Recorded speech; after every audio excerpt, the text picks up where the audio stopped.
পাশে মানুষের সাথে আমরা আছি এই বাংলাতে।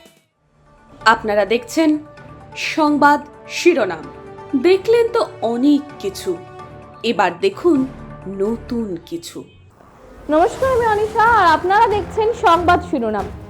লোকসভা নির্বাচনে রাজ্যে গেরুয়া শিবিরে প্রত্যাশিত ফল হয়নি, কিন্তু রবিবার তৃতীয়বারের জন্য প্রধানমন্ত্রী হিসেবে শপথ গ্রহণ করেছেন নরেন্দ্র মোদী। আর আজ একটি সাংবাদিক বৈঠক করলেন শুভেন্দু অধিকারী। এই সাংবাদিক বৈঠকে শুভেন্দু অধিকারী তৃণমূল কংগ্রেস কিভাবে ভোট লুট করেছে এবং সাধারণ মানুষকে কিভাবে ভোট দিতে দেয়নি সেই নিয়ে কথা বলেছেন। তিনি আরও বলেছেন যে ভোটের বুথে পোলিং এজেন্টদের পর্যন্ত ঢুকতে দেয়নি তৃণমূল কংগ্রেস, আর এমনকি তারা ভোট গণনার দিনও একই জিনিস করেছেন। এই বিষয়ে আর কি বলেছেন তিনি, জানবো বিস্তারিত। আপনাদের জন্য যেটুকু করা হৃদয় দিয়ে আন্তরিকতার সঙ্গে মনে প্রাণে সেটা করার অঙ্গীকার রেখে আপনাদের সকলকে এই যে লড়াই, অসম্ভব লড়াই, police observer manage, general observer purchase, presiding officer setting, Sumit Gupta জেলা শাসক নিজে রিগিংয়ে নেতৃত্ব দিচ্ছে, আর কে পুলিশ, কে তৃণমূল, কে ক্যাডার, কে জাহাঙ্গীর আর কে এসডিপিও, সব মিলেমিশে একাকার।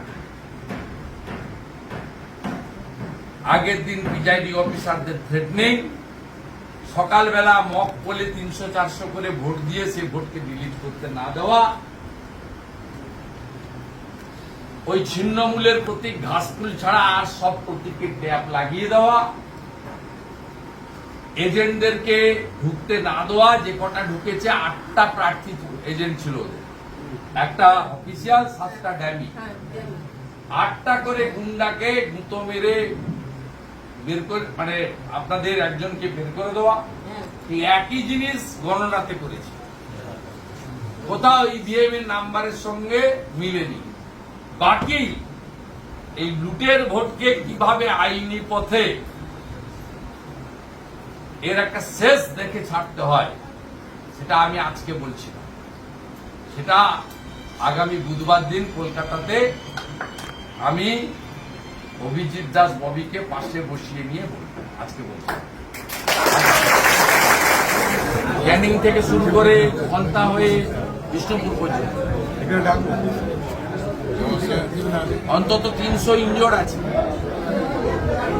কলকাতায় বসে বুঝতে পারবেন না কি করেছে, কন্টিনিউয়াস কি করছে। শুভেন্দু বাবু ভোট যেখানে নির্দেশ দিয়েছে ভোট পরবর্তী হিংসা ব্যবস্থা নেবে, তারপরেও এই যে সন্ত্রাস চলছে, যারা করছে তাদের জিজ্ঞেস করেন না, আমাকে জিজ্ঞেস করছেন কেন? আমি তো রাজ্যের বিরোধী দলনেতা, বিরোধী দল করার জন্য আক্রান্ত বলে আমার যে কর্তব্য পালন করছি, আজকে নতুন নয়, 3.5 বছর ধরে আমি এই কর্তব্য পালন করছি এবং অনেকেই ভেবেছে যে আমি থেমে যাবো, আমি তো থেমে যাবো। আমার যে কাজ জনগণ আমাকে দিয়েছে আমি করার চেষ্টা করছি। আমি এদের তেল সাবানের ব্যবস্থা করছি, এমন আছে খোঁজ নিচ্ছি। আপনি অবাক হয়ে যাবেন, ক্যানিং এ আমাদের কর্মী বলল জলের লাইন আটকে দিয়েছে কাল থেকে, তাল জল খেয়া দয়াতে একটা পাড়া বললো ইলেকট্রিক অফ আছে 4 দিন। এ কোন সভ্য সমাজে বসবাস করছি আমরা?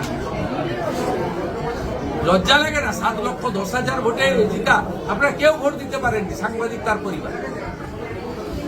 আপনাদের নিজেদের অভিজ্ঞতা ফেসবুকে লিখছেন না কেন? কি ভয় করেন আপনারা? মৃত্যু তো একদিন হবে,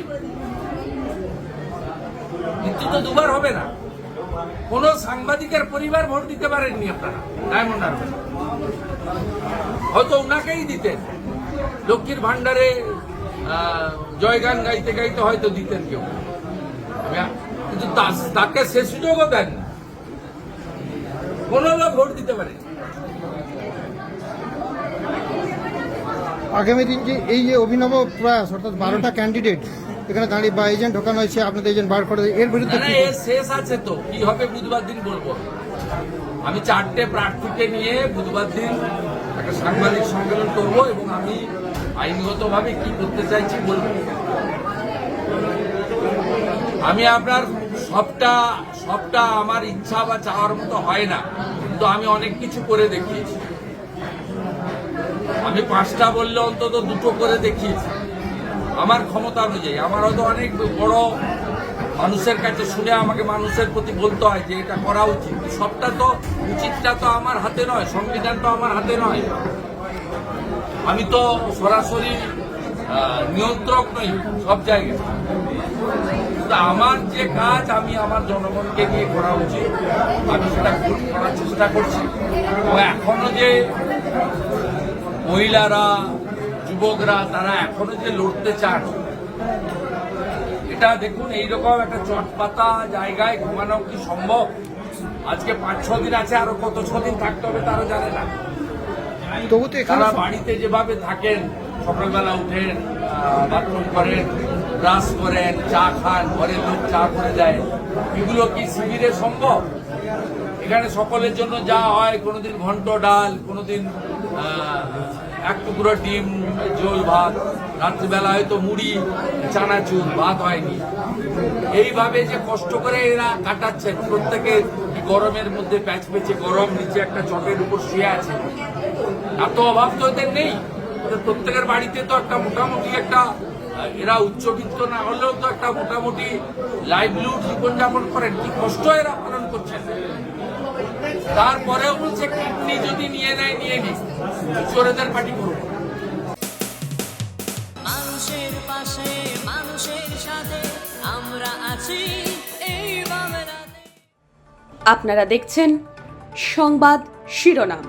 দেখলেন তো অনেক কিছু, এবার দেখুন নতুন কিছু।